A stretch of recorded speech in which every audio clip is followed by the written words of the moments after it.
Ile baba yake mkwe, father in law wa Musa, alimwambia baba, hii kazi ni zito, utafute watu ambao watakusaidia. Na Mungu akamunenea Musa akamwambia, tafuta katikati ya watu hao wa Israeli wazee 70 ambao ni waadilifu, ili nishuke nichukue portion ya spirit ulio nayo niweke ndani yao. And I can tell you for sure, if you desire, na uwe hakika unamaanisha, Elisha alidesire anointing ya Elijah na kaipata, lakini ngea zikamshinda, kwa sababu inategemea mtazamo. Natakanga uangalie mtazamo wewe, kwa sababu yeye alitazama tu hapa kwa mali peke yake, lakini hapa kwa kukaa bila bibi akaona hiyo itabautonika. If you want the halls digaramashai, it can happen, friends, men and brethren, whatever you do, and by the mercies of God it is possible. Man, the kingdom of God is based on sacrifice.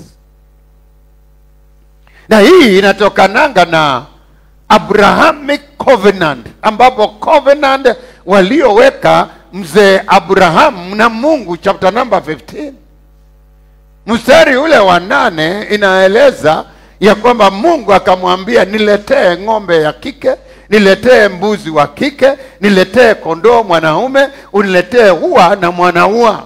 Mwanzo sura ya 15 kuanzia mstari wa 9.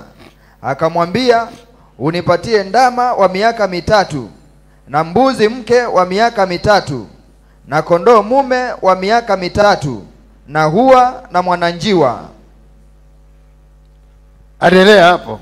Akampatia hao wote. Mungu anasema kwamba Ibrahimu, Biblia inasema kwamba Ibrahimu akampatia hawa wote. Akawapasua vipande viwili. Akawapasua vipande viwili. Unajua kwa nini anapasua vipande viwili? Sacrifice ni kusaba, maana wakati huo Mungu anachukua sadaka ya kuteketeza. Na ile sacrifice ilikuwa inajengwa, yale madhabahu inawekwa hapa jiko na inawekwa hapa jiko. Alafu hapo katikati Mungu anamshika Ibrahimu mkono, wanapita katikati ya hizo sacrifice zikichomeka. Na unapoangalia hivyo, akampatia hao wote, akawapasua vipande viwili. Akawapasua vipande viwili. Akaweka kila kipande kuelekea mwenzake.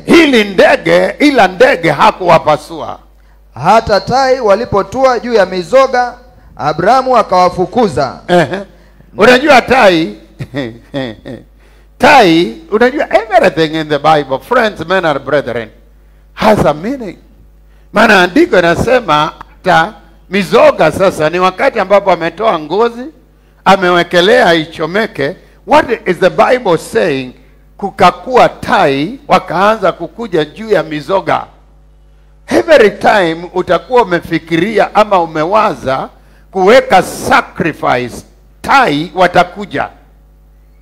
Tai ni makunguru, wanataka kukula ile sacrifice.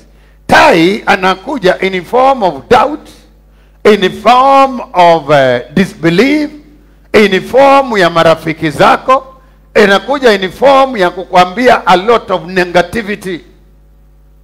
Hapa hata kuna watu ambao mtu amekuja nikaongea akachukua bahasha. Bwana Yesu asifiwe sana.